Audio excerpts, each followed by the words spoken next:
each day such a special day? You know how.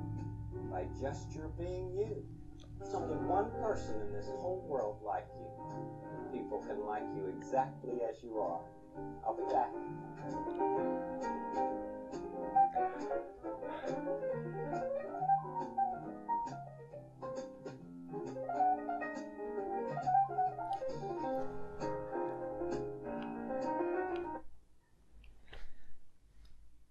Are 5 episodes of Mr. Rogers too many for a 37-year-old man to watch in a single sitting?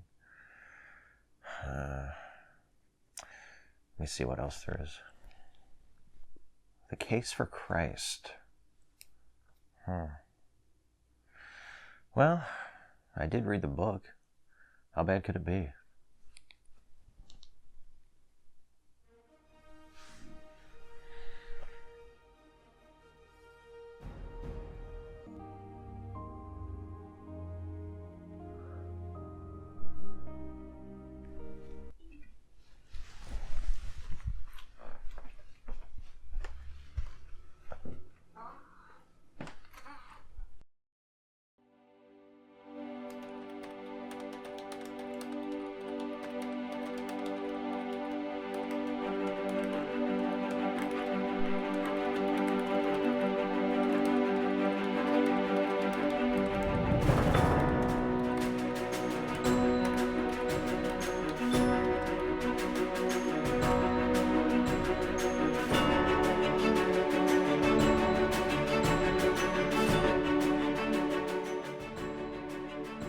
The Case for Christ was directed by John Gunn, based on the book by Lee Strobel, starring Mike Vogel as Lee Strobel, Erica Christensen as Leslie Strobel, Robert Forster as a guy who sits on a couch for a few seconds, then leaves to die off screen, and Faye Dunaway as a lady who sits at a desk for one scene. It was distributed by Pure Flix Entertainment, released on April 7th, 2017, and it's not good. The Case for Christ is the story of a horrible, self-centered atheist who becomes a horrible, self-centered Christian. As the film opens, Lee Strobel is a very important award-winning journalist. We know this because in one of the first scenes, Lee's boss at the Chicago Tribune praises him for the very important journalism he did and then hands him an award. He's also married, and he and his wife have a young daughter and another baby on the way. But no sooner has Lee's perfect life been established than it all comes crashing down around him. Lee and Leslie's little girl nearly chokes to death at a restaurant. Luckily, one of their fellow diners knows the old whack the kid on the back until they cough up the food trick. The diner who saves the child's life is named Alfie, and it turns out Alfie is a magical black lady with all the answers, and a Christian who name drops Jesus within moments of Leslie thanking her for her help with the whole choking thing. Leslie decides it couldn't have been a coincidence that Alfie, the magical Christian black lady, was there at the restaurant to save the life of their child. Lee tries unsuccessfully to convince her that Alfie's presence, while very beneficial for their family, was just a bit of good luck and doesn't actually mean anything. Lee does not remind Leslie that thousands of people do actually die from choking-related causes in the United States every year, which makes it a little egotistical to assume that God intervened to save the life of their child while allowing so many others to die. Disturbed by his wife's newfound fascination with Christianity and scared that she is about to leave him for Jesus, Lee determines to put his skills as a reporter to work and investigate the resurrection of Christ, intent on proving once and for all that it never happened, which is exactly the sort of thing that a well-adjusted, mature adult who is in no way a raging narcissist would do. But guess what? After months of investigating, Lee realizes that he can't disprove the resurrection. Christianity must be true. The evidence is just too overwhelming. In a shocking late twist, Lee gives his life to Jesus. Sorry, I should have said spoilers. You see, despite the respectable production values and cast full of mostly very good actors, this is a Christian movie. And Lee is a Christian movie's version of an atheist. We're told he's a smart, committed non-believer who has not only read Bertrand Russell and David Hume, but considers them personal heroes, yet Throughout the film, when he's depicted challenging Christianity or defending his atheism, he invariably just lobs a softball question to the Christian expert he's supposedly interrogating, or shrugs and agrees that the Christian has a good point. He also repeatedly allows himself to be led by his interview subjects. I know the movie is intended to be a drama and not an instructional video on how to be a journalist, but the movie tells us repeatedly that Lee is a great reporter, but we're only ever actually shown Lee being a terrible one, and that's a problem. It's not just his Jesus investigation where we see Lee failing at the thing he's supposedly so good at. He's also working on a story about a cop who was apparently shot by a gang member who was also a paid police informant. During an interview with the suspected shooter, Lee, the very important award-winning reporter, reveals that he doesn't even know the first name of the cop who was shot. I suspect this was done to remind us that Lee is a jerk. He can't even be bothered to remember the name of the police officer who was shot. But all it really reminds us of is that Lee is pretty terrible at his job. Also terrible at his job, Brian Bird, the screenwriter of this smug, foregone conclusion of a film.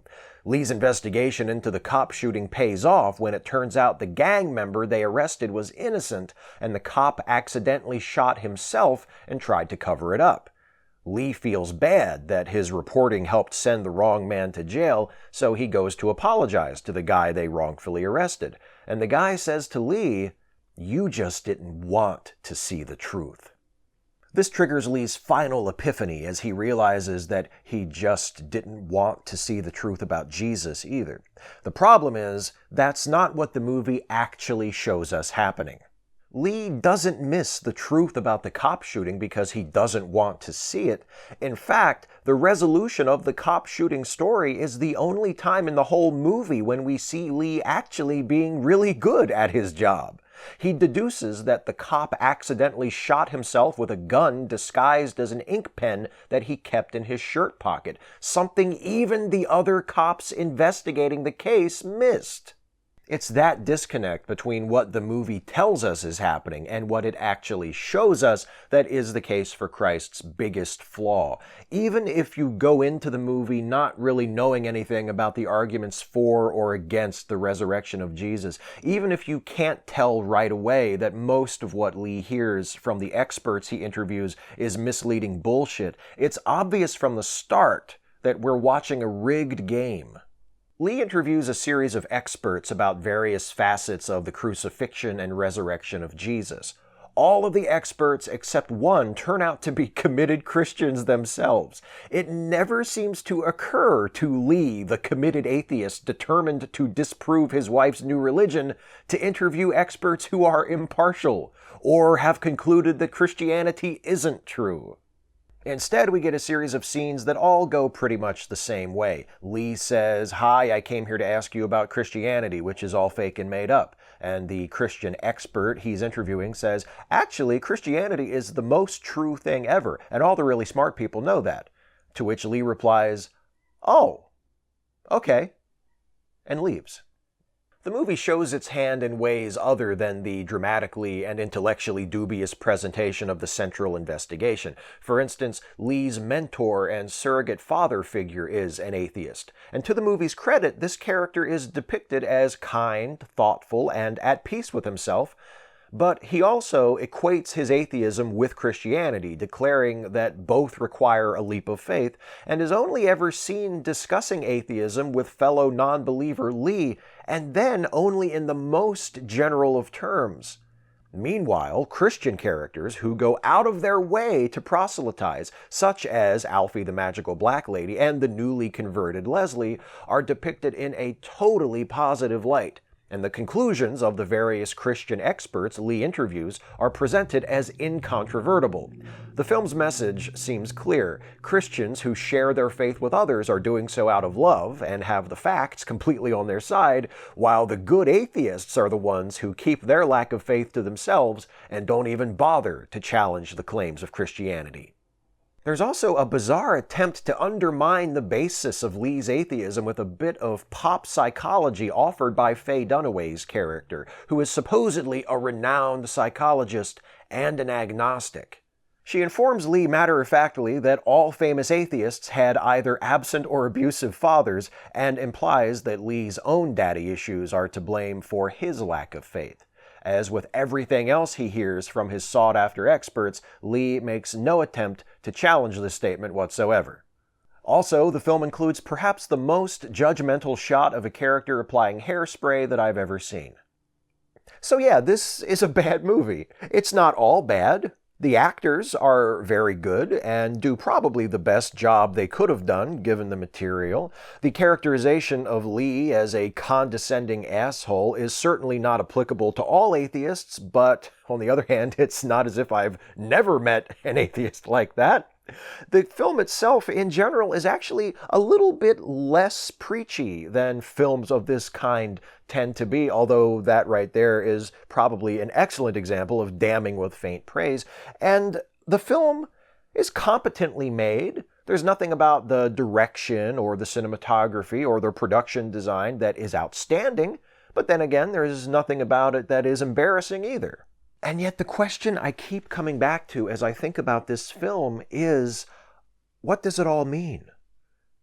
What if Alfie and Leslie are right? What if there are no coincidences? What if everything does happen for a reason? Why did I watch The Case for Christ? I think I watched it so that I could realize that if Lee Strobel's choking daughter had been rescued by a Scientologist lady, the movie would be called The Case for Xenu.